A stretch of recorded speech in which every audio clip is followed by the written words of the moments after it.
When I began searching for an apartment, I had no idea what I was doing or what I was getting into. Kinda like how I decided to move to Paris. I just did it, then learned the steps along the way, aka the hard way. I'd never left my home country before except for an occasional vacation, and hadn't considered all that was involved in making a definitive move overseas. To say that I was unprepared would not be an exaggeration. The learning curve was so steep that I often fell off with a thud, and I have the bruises to prove it. As much as Americans envy the French way of life, from a healthcare system that is one of the best in the world to the lengthy vacations, few actually think about everything else that comes with it, namely steep social charges that pay for the healthcare, waiting for hours in disorganized lines to throw yourself at the mercy of les fonctionnaires, bureaucrats, whose job description begins with telling you non right off the bat, bidding à bientôt to being able to do errands quickly, and saying au revoir to returning anything you bought. And then there's the eternal question, are Parisians rude? On one hand, online travel boards are filled with visitors exclaiming how friendly and kind Parisians are. But Parisians see themselves rather differently. The Parisien newspaper brought up the subject of whether its citizens were friendly to visitors, prompting one Frenchman whom they interviewed to laugh, then reply, "Rude to tourists? Why don't they talk about how rude Parisians are to other Parisians?" To the best of my knowledge, the city hasn't launched a guide with tips for how Parisians should treat one another, but the Paris Chamber of Commerce did launch an initiative called Do You Speak To Hoist? To make sure they were nice to tourists. The pamphlets they published, I don't know if they were ever distributed, included guidelines for taxi drivers, sales clerks, and others on how to properly treat visitors. After what I went through, I would suggest they add guidelines for real estate agents, too. In the guide, the spectrum of foreign visitors was classified according to their likes, dislikes, and peculiarities to help Parisians better understand them. Italians were characterized as exuberant and spontaneous, but also impatient. Germans were said to be precise.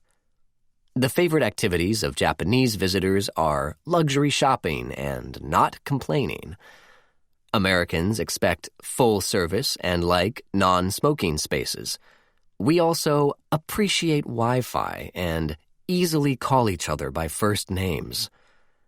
I'd have to agree about appreciating Wi-Fi, especially after mine went dead for 3 months and the company refused to come and fix it, which is particularly challenging when you work online.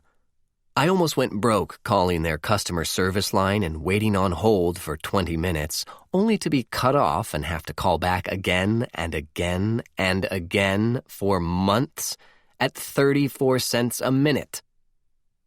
After living in the same building with my keep-to-themselves Parisian neighbors for nearly 10 years, we still addressed one another as Monsieur and Madame, which I actually found easier since I didn't have to remember their names, first or last. Although no one in the building ever introduced themselves or offered up either one of theirs. I do, however, politely disagree with the Chamber of Commerce's overall sentiment that Parisians could use some help in dealing with visitors.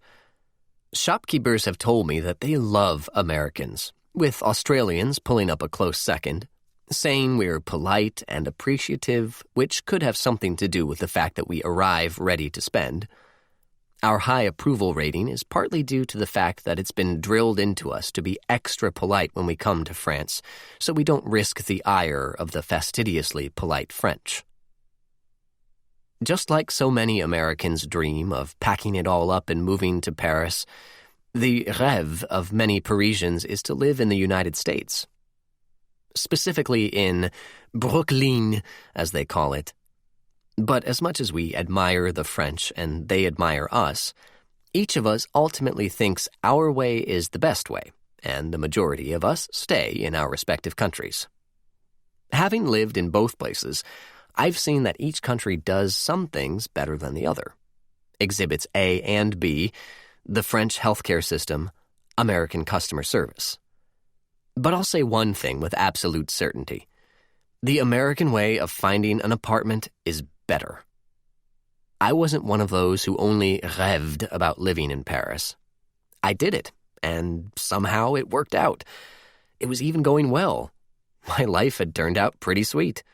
I was renting, so my roots weren't deeply planted. I could have left at a moment's notice on the next flight home. But instead, I decided to buy an apartment.